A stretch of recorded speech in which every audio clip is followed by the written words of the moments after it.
여러분, 오늘은 제가 여러분에게 한 가지 비결을 알려드리려고 합니다.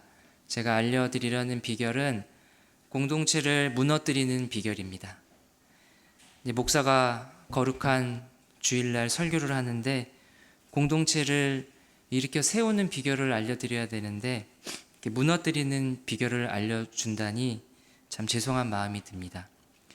사실 제가 왜 이런 걸 같이 이제 알려드린다고 말하고 같이 살펴보려고 하냐면, 공동체를 무너뜨리기 위함이 아니라 당연히 우리 공동체가 무너지지 않기를 바라는 그 목적에서입니다. 그런 마음에서입니다.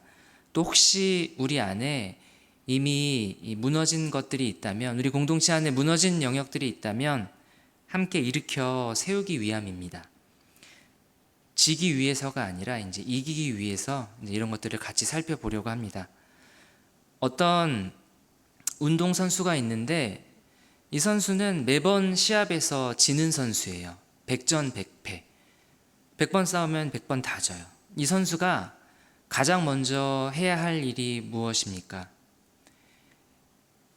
이기려고 어떻게 하면 이길지 연구하는 게 아니에요. 이 선수는 자신의 시합 영상을 무한 반복 재생하면서 계속 보면서 도대체 왜 내가 이렇게 자꾸 지는지, 뭐가 문제인지 그 원인을 찾는 것이 먼저 우선 순서입니다. 그래야 지금 자신이 잘못하고 있는 게 무엇인지를 알게 되고 고치게 되고 다시 시합에 나가서 싸우게 됐을 때 같은 실수를 반복하지 않고 이제는 이길 수 있기 때문입니다. 우리 공동체도 마찬가지죠. 문제가 있다면 뭘 막 앞서 진행하는 것이 우선이 아니라 잠시 멈춰서 뭐가 문제인지를 볼 수 있어야 합니다.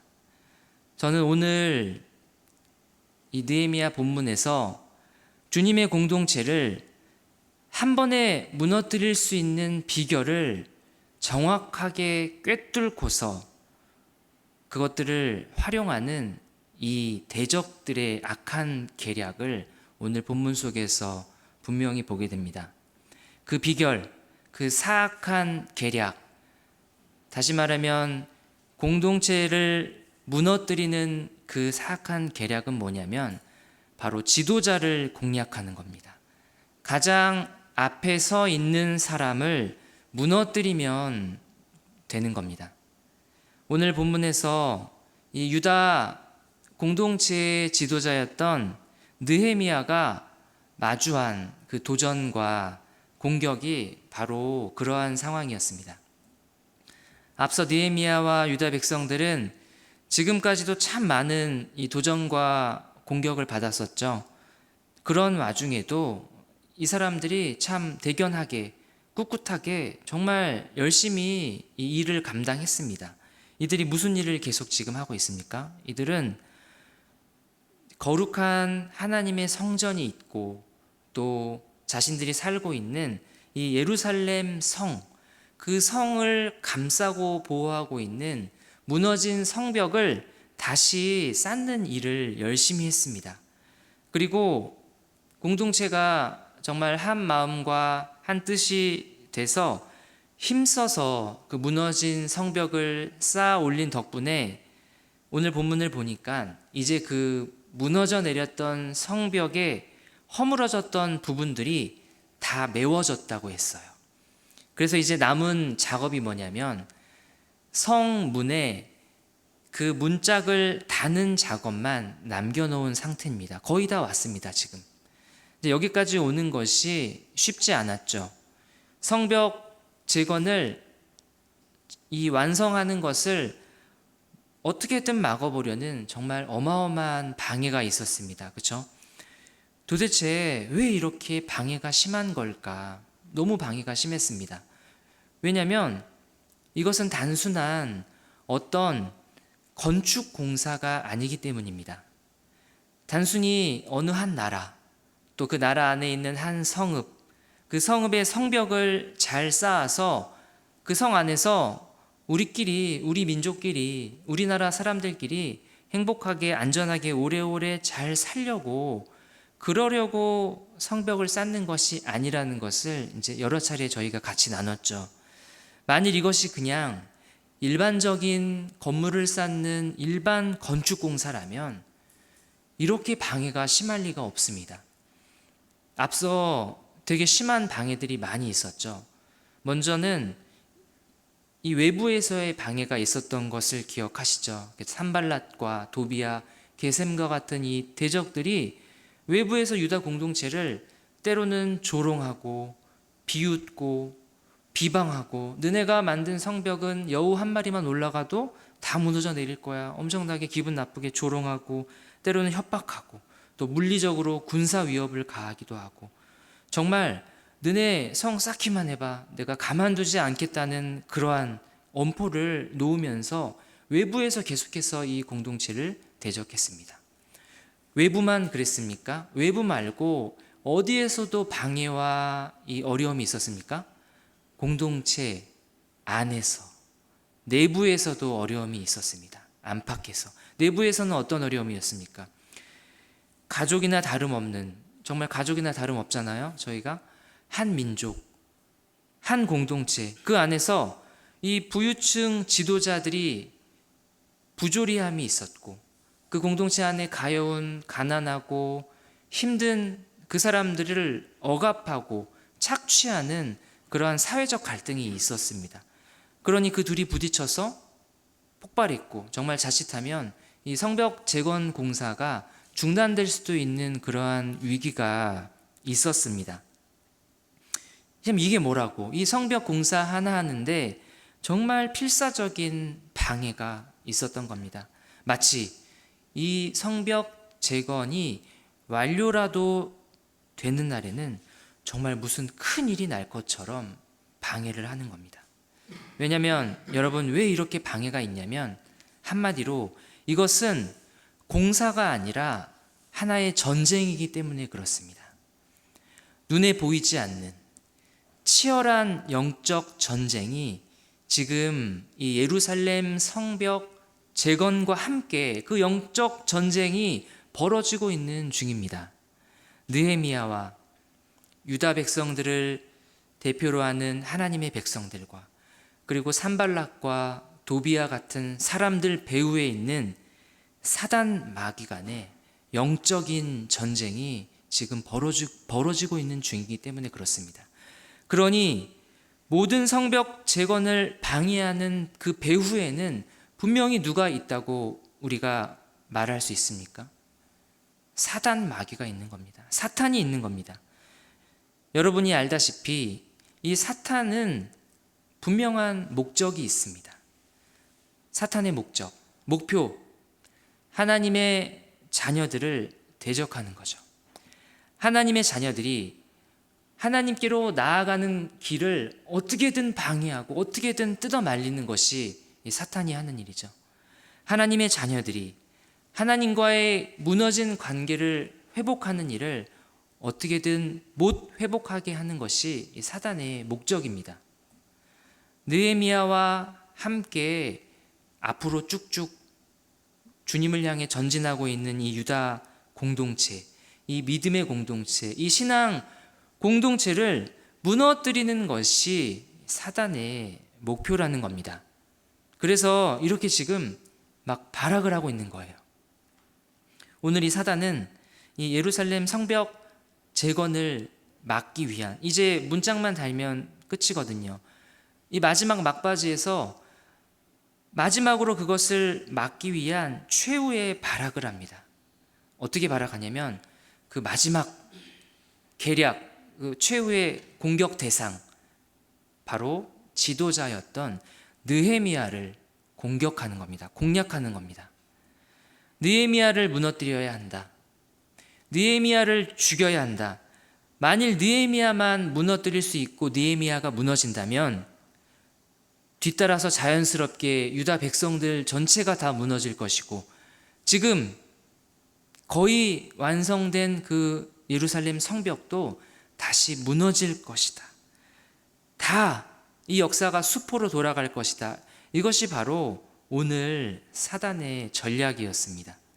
왜냐하면 앞서 우리가 살펴봤듯이 유다 공동체에 계속되는 이 방해와 위기 때마다 딱 구심점이 되어서 공동체가 무너지는 것을 온몸으로 막고, 또 그냥 막을 뿐 아니라 오히려 방해와 어려움이 있을 때마다 이전보다 더 확신을 가지고 더 힘을 내서 쭉쭉 전진할 수 있도록 그렇게 인도했던, 지도했던 사람이 바로 느헤미야였기 때문입니다. 오늘 사단이 하나님의 백성들인 이 유다 공동체 전체를 무너뜨리기 위해서 지도자 한 사람 느헤미야를 어떻게 공격하는지, 어떠한 간사한 계략을 가지고 무너뜨리려고 하는지를 신중히 오늘 저와 여러분이 살펴보면서 혹시 저와 여러분이 속한 공동체 안에서나 여러분의 가정에서나 일터에서나 아니면 여러분이 관계를 맺고 살아가고 있는 그 여러 사람들과의 관계 속에서나 이와 같은 위험이 도사리고 있지는 않은지를 두려운 마음으로 이 말씀의 거울 앞에 비춰볼 수 있기를 바랍니다.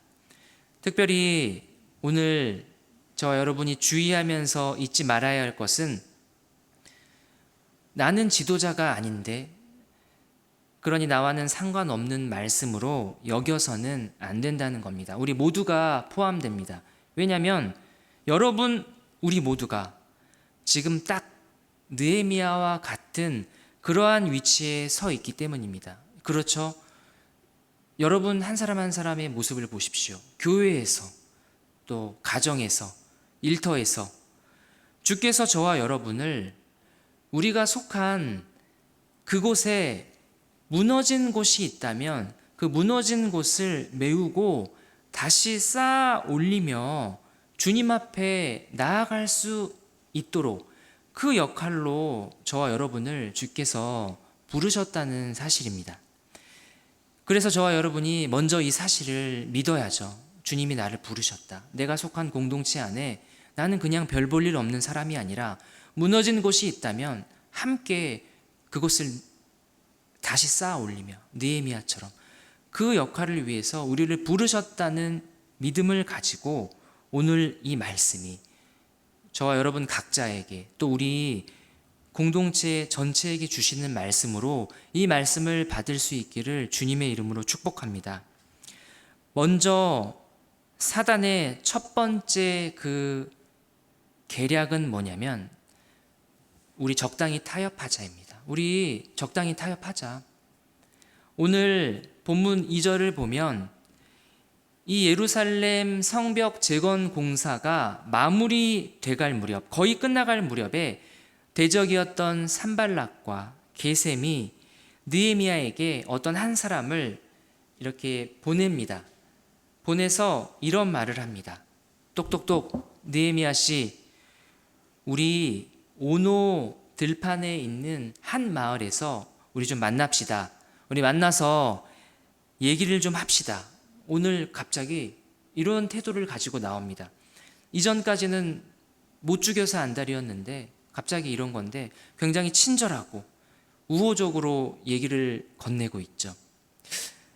이런 거죠. 느헤미야, 당신과 산발락과 도비야, 게셈, 우리가 또 싸울 일이 뭐 있나 하면서 사이좋게 이제는 화친을 맺자는 겁니다. 여러분, 이런 제안을 받은 느헤미야의 심정이 어땠을까요? 어쩌면 느헤미야도 사람이잖아요. 느헤미야도 사람이기에 처음부터 지금까지 이 정말 지긋지긋한 대적들 때문에 느헤미야가 얼마나 힘들었습니까?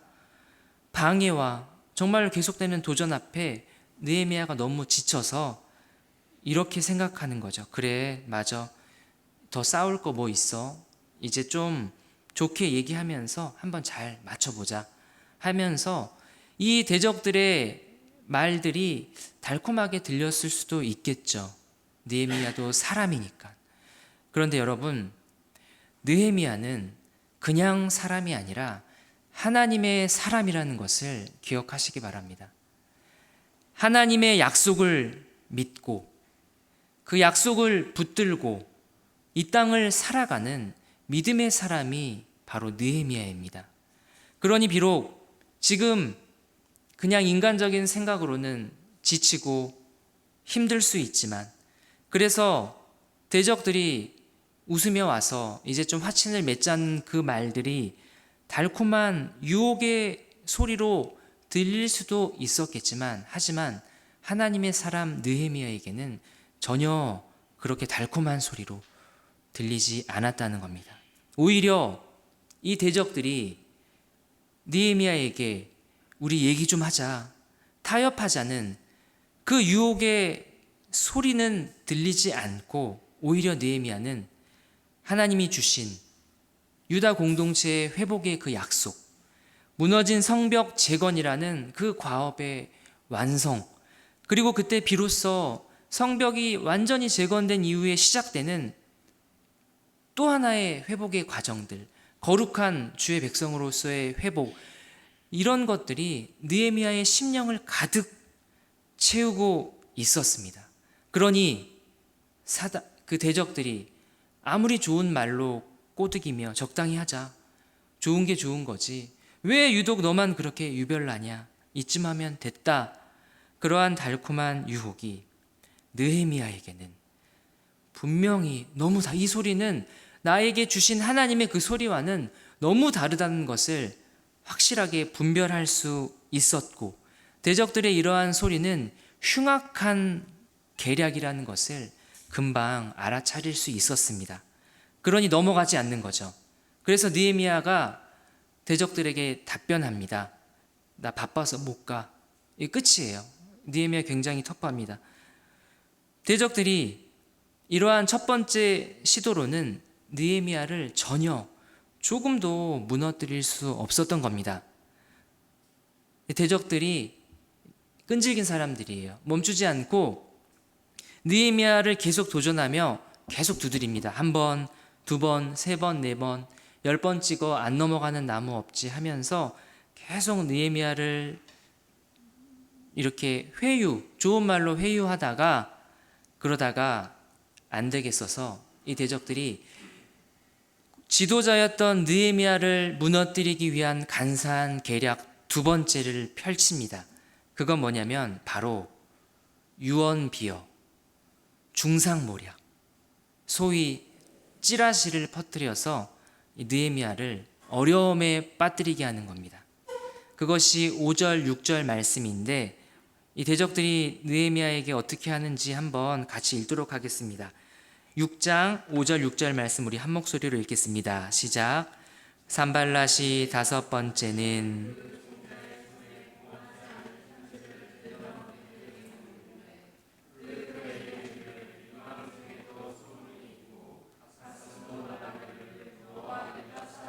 모반하려 하여 성벽을 건축한다 하나니 내가 그 말과 같이 왕이 되려 하는도다. 여기에 보면 이제 제일 문제가 되는 것이 이 봉하지 않은 편지입니다. 봉하지 않은 편지, 말 그대로 편지에 이 봉투를 붙이지 않았다는 겁니다. 이 나쁜 대적들이 느헤미야에게 편지를 하나 써서 보냈는데 의도적으로 편지를 봉하지 않았습니다. 왜냐하면 이 편지의 내용을 아무나 다 볼 수 있게, 그리고 가급적이면 많은 사람이 볼 수 있게 하기 위해서 편지를 봉하지 않았습니다. 편지에 뭐라고 쓰여 있길래, 느헤미야에 대해서 뭐라고 쓰였길래 이 유언비어와 안 좋은 소문들이 퍼지기를 바랬을까요? 편지에 적힌 내용들이 이렇습니다. 이제 본문의 내용을 가지고 정리하면, 편지에 적힌 내용을 보니 느헤미야와 유다 백성들은 지금 반역을 모의하고 있다. 이 사람들. 그렇기 때문에 지금 이렇게 예루살렘 성벽을 다시 쌓고 있다. 이러한 소문이 이미 주변 여러 민족에 다 퍼져 있다. 게다가 느헤미야는 페르시아 왕을 배반하고 느헤미야 자신이 페르시아의 왕이 되려는 역모를 꾸미고 있다. 이게 편지에 딱 적힌 내용입니다. 대적들이 이후에 느헤미야에게 말합니다. 이보시오 느헤미야, 편지 받지?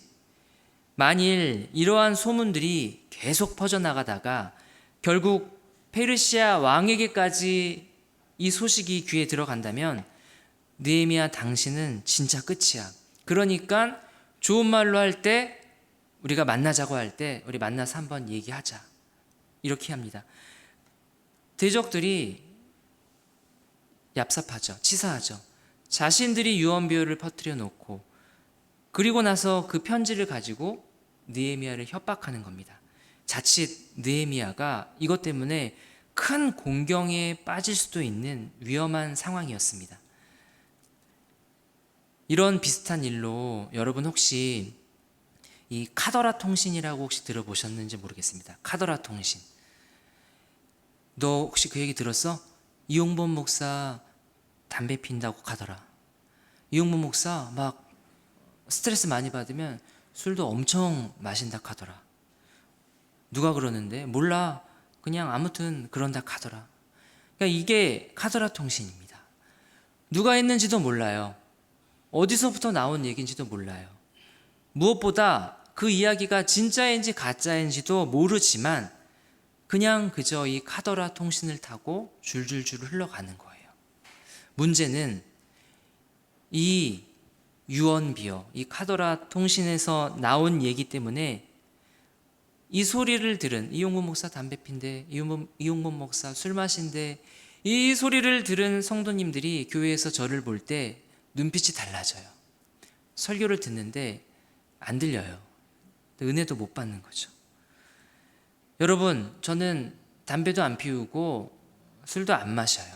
그냥 제가 이렇게 좀 우스꽝스러운 예를 든 거긴 한데, 그런데 여러분이 잘 알고 계시죠? 이런 일들이 그냥 상상이 아니라, 없는 얘기를 지어낸 것이 아니라 주의 교회, 이러한 공동체 안에서도 비일비재한다는 겁니다.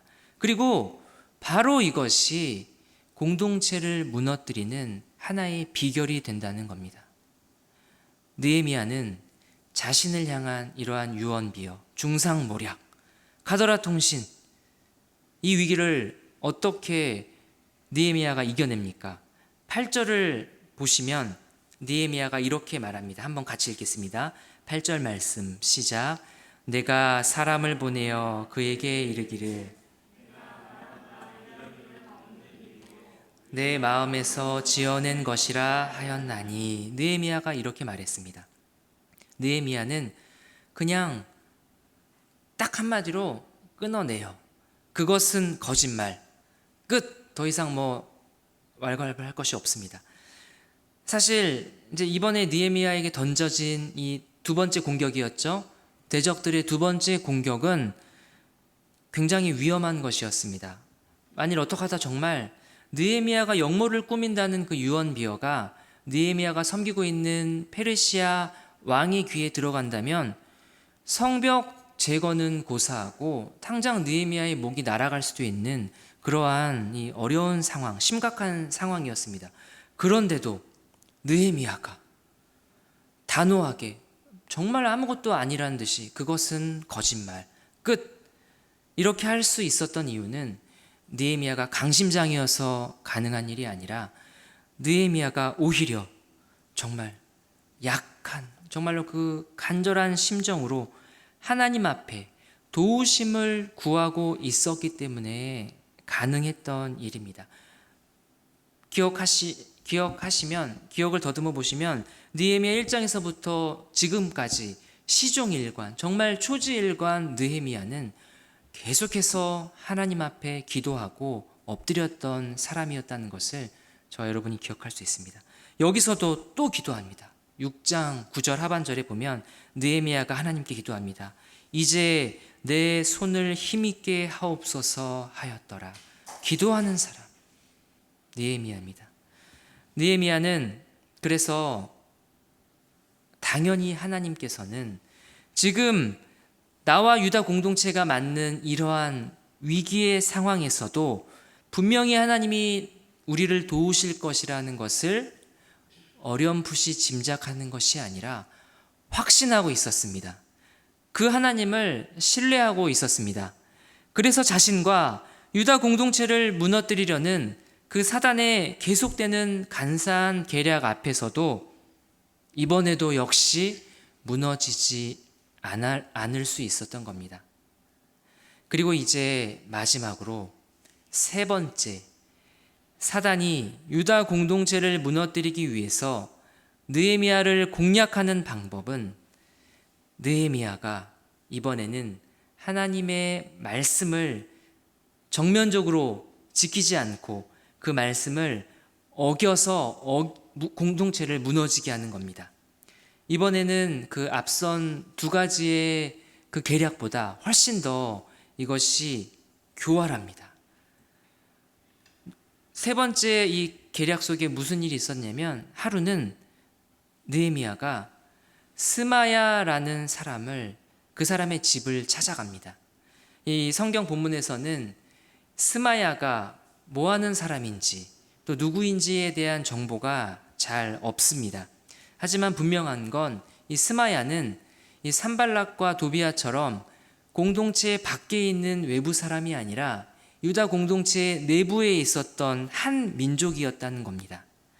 또 그가 종교와 관련이 깊은, 아마도 제사장이었을 가능성이 있다는 정도를 우리가 유추할 수 있습니다. 어쨌든 느헤미야가 그 스마야의 집을 방문합니다. 방문했더니 그때 스마야가 느헤미야를 맞이하면서 느헤미야를 매우 걱정하면서 이렇게 얘기합니다. 그것이 10절 말씀인데 제가 그 내용을 정리해서 읽어드리면 이렇습니다.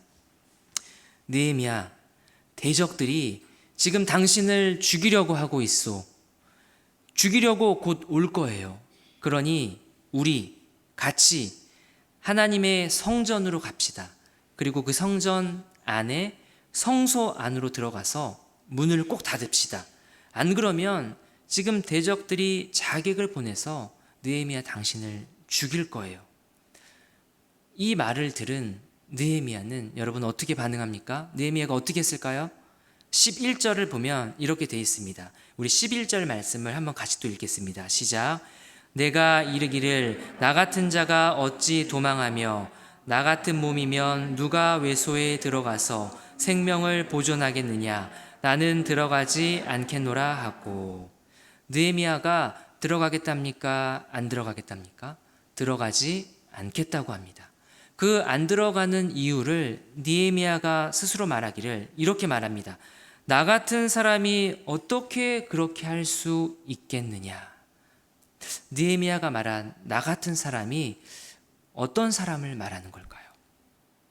여러분, 일단 먼저 느헤미야는 이 유다의 총독입니다. 총독, 지도자이고 리더입니다. 자기 목숨만 살려고 백성들을 내버려 둔 채 혼자만 성전, 성소 안으로 도망쳐 숨을 수 없었던 겁니다. 여러분, 요즘 뉴스를 보면 가장 많이 나오는 것이 이 아프가니스탄에 대한 내용이죠. 거기서 아프가니스탄 대통령이 어떻게 했습니까? 백성들은 죽어가는데 혼자서만 도망갔죠. 엄청 욕을 많이 먹고 있죠. 여러분, 느헤미야는 결이 다릅니다. 그런 사람이 아닙니다. 혼자 살겠다고 성전의 성소 안으로 들어가서 숨을 그런 사람이 아니라는 겁니다. 그리고 느헤미야가 그런 사람이라는 사실보다 성전에 숨어 들어가지 않은 더 큰 중요한 이유가 있는데, 그것은 뭐냐면 느헤미야는 하나님의 말씀을 아는 사람이었습니다. 그리고 그 말씀을 지키는 사람이었습니다. 그래서 느헤미야는 성소로 들어가지 않았던 겁니다. 이게 무슨 말이냐면, 여러분, 성소는 누가 들어갈 수 있습니까? 아무나 다 들어갈 수 있는 곳이 성소가 아니라 오직 제사장만 들어갈 수 있는 곳입니다. 이것을 하나님이 정하신 겁니다. 그런데도 느헤미야가 만일 나 총독이니까 그 자신의 높은 지위를 이용해서 얼마든지 그 성소에 드나들 수 있었지만, 그는 느헤미야는 총독이라는 완장보다 하나님의 말씀대로 그 하나님의 말씀을 지켜 살아가는 말씀의 사람이기 때문에, 그렇기 때문에 오늘 이 스마야가 성전에 숨어서 목숨을 구하자는 그 간사한 계략에도 느헤미야가 넘어가지 않고 그의 생명을 지키게 됩니다. 만일 느헤미야가 살겠다고 하나님의 말씀을 어기고 무시하고 스마야를 따라서 안전하게 같이 성소로 피신했다면 느헤미야는 그날 죽는 거죠. 무너지는 거죠. 하지만 오늘 느헤미야는 자신이 알고 있는, 자신이 믿고 있는 그 하나님의 말씀을 지켰고, 또 하나님의 말씀은 그 느헤미야의 생명을 지킨 이러한 일들이 오늘 일어난 겁니다. 결국 최종적으로 대적들이 느헤미야를 넘어뜨리려고 했던 이 하나, 둘, 세 가지 모든 술수가 다 실패하게 됩니다. 느헤미야는 넘어지지 않았고 유다 공동체도 무너지지 않았습니다. 주께서 그렇게 오늘 이 주의 백성들, 이 유다 공동체를 주께서 돌보시고 지켜주셨습니다. 사랑하는 여러분, 사단은 지금도 있죠. 사단은 지금도 어떻게든 이 주님의 공동체를 무너뜨리려고 정말 마지막 최후의 발악을 하고 있습니다. 오늘날 사단은 주의 백성들이 모인 이 교회를 무너뜨리기 위해서 어떤 방법을 사용하고 어떤 공략을 펼칠까요? 똑같습니다. 느헤미야에게 했던 것처럼 교회의 영적 지도자, 리더를 타겟으로 삼아 사단은 공략합니다. 여러분, 사단이 우리 공동체에 원하는 게 뭔지를 한번 잘 생각해 보시기 바랍니다. 무너뜨리는 거죠. 설마 사단이 우리 공동체가 든든히 세워져 가는 것을 원하겠습니까? 전혀 그렇지 않습니다. 저와 여러분이 우리 공동체 안에서 영적인 지도자, 영적인 리더들을 향해 품는 생각 중에는 때로는 불만과 불신과 불평과 불만족스러움이 있을 수 있죠. 하지만 그때 한 가지 꼭 생각해야 할 것은, 과연 그러한 불신과 불만과 불만족스러움들, 이런 것들이 과연 누가 제일 바라는 일인가라는 겁니다. 누가 제일 박수치며 기뻐할 일인가 하는 겁니다. 사단 마귀가, 사단이 그토록 바라던 목표입니다. 저와 여러분의 목표는 공동체의 재건이지만 사단의 목표는 어떻게든 무너뜨리는 겁니다. 너무 분명하죠. 제가 참 안타까운 것은 때로는 우리 스스로들이 먼저 이 사단의 공격과 유혹에 무너지면서 공동체를 세우는 일에 저와 여러분이 쓰임받는 것이 아니라 때로는 공동체를 무너뜨리는 일에 교묘하게 이용당한다는 사실입니다. 저부터 마찬가지입니다. 목사지만 제가 조금만 마음을 지키지 못한 채 제 마음을 빼앗기고 정신을 못 차리고 있으면 어느새 저도 모르게 불평, 불만, 불신, 불만족, 미움, 정죄에 빠져 공동체 안에 있는 가까이에 있는 사람을 향해 저도 모르게 손가락질을 이미 하고 있는 그러한 섬뜩한 모습을 발견하게 됩니다. 이런 일들이 어렵지 않게 발견됩니다. 여러분, 우리 공동체 안에서 저를 포함한 이 영적 리더들의 모습이 참 많이 부족하죠. 사실입니다. 하지만 한 목사님을 위시한 우리 천은교회 사역자들과 장로님들, 간사님들, 그리고 리더의 자리에서 공동체를 섬기는 모든 분들의 모습을 제가 길지 않았지만 봐오면서 한 가지 부인할 수 없는 사실이 있었습니다. 분명히 보게 되는 사실이 있었습니다. 그것은 지금과 같은 코로나 시대지만 우리 공동체는 절대로 적당히 편하게 타협하지 않으려고 애쓴다는 사실입니다. 성도들이 어떻게든 이 힘들고 어려운 코로나 시기에 힘내고 버텨서 이겨내기를 원하는 마음으로 끊임없이 계속 고민합니다. 예배를 지키려는, 정말 제가 볼 때 지독할 정도로 끈질기게 예배를 지키려는 그 애씀이 가득히 묻어납니다. 그리고 공동체 안에서 서로를 비방하지 않으려 하고, 할 수만 있다면 신뢰하려고 하고, 거짓 없이 행하려고 애쓰는 모습들이 저희 안에 있습니다.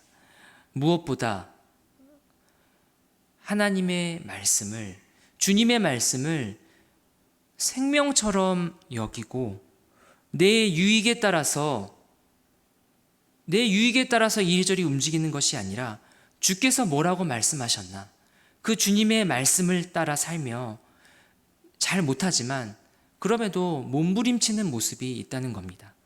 내 자신이 아니라 우리 주님을 드러내려고 하는 그러한 몸부림침입니다.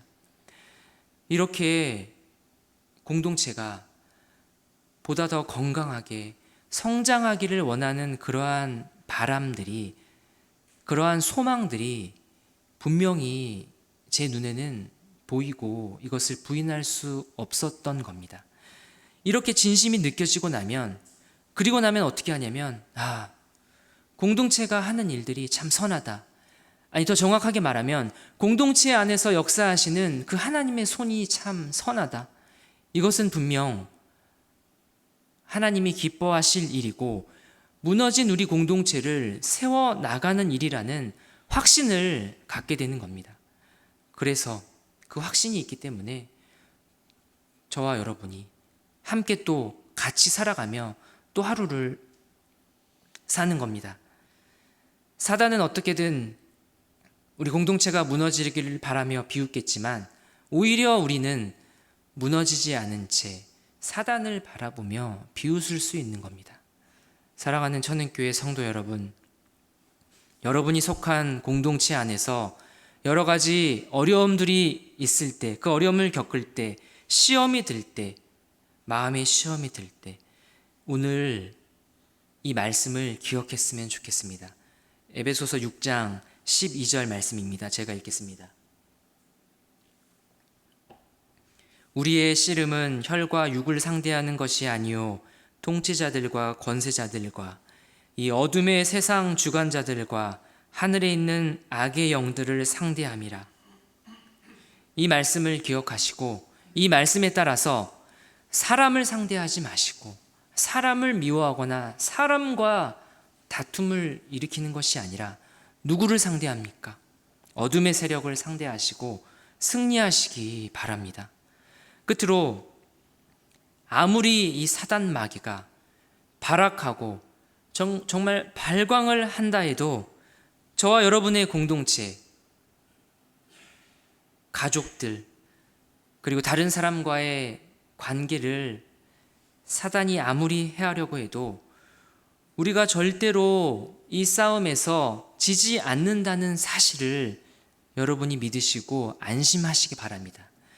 왜 이렇게 단언할 수 있습니까? 왜 절대로 지지 않고 승리한다는 그 확신을 가지고 안심할 수 있습니까? 왜냐하면 우리의 리더이자 우리의 목자이자 한마디로 우리의 대장 되시는 우리 주 예수 그리스도께서 이미 아주 오래전에 싸운 싸움이고 이미 그 싸움에서 승리하셨기 때문입니다. 저와 여러분이 이 사실을 믿고 의지하며 살아가는, 그리고 결코 지지 않고 승리하는 그러한 저와 여러분이 되기를 주의 이름으로 축복합니다. 기도하겠습니다. 주님, 주의 공동체, 우리 공동체를 불쌍히 여겨 주시기를 원합니다.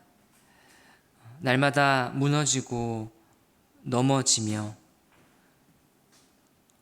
불신하고 또 정죄하고 원망하고 미워하는 것이 우리에게 너무 다반사와 같은 일들이지만, 그러나 그때 잠시 멈춰서서 그것을 원하는 것이 우리 주님이 아니라 사단 마귀라는 사실을 기억하며, 그렇다면 우리 주님이 원하시는 일들이 무엇인지를 또 깊이 고민하며 기도하며, 주께서 오늘 나를, 이 공동체를 함께 무너뜨리는 자가 아니라, 정죄하는 자가 아니라 무너진 곳에 가서 함께 메우고 일으켜 세우는 그 일로 우리 한 사람 한 사람을 부르셨다는 그 사실을 믿고 의지하며 그렇게 하루하루를 살아가게 하여 주시옵소서.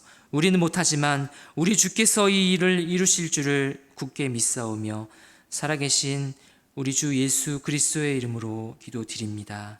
아멘.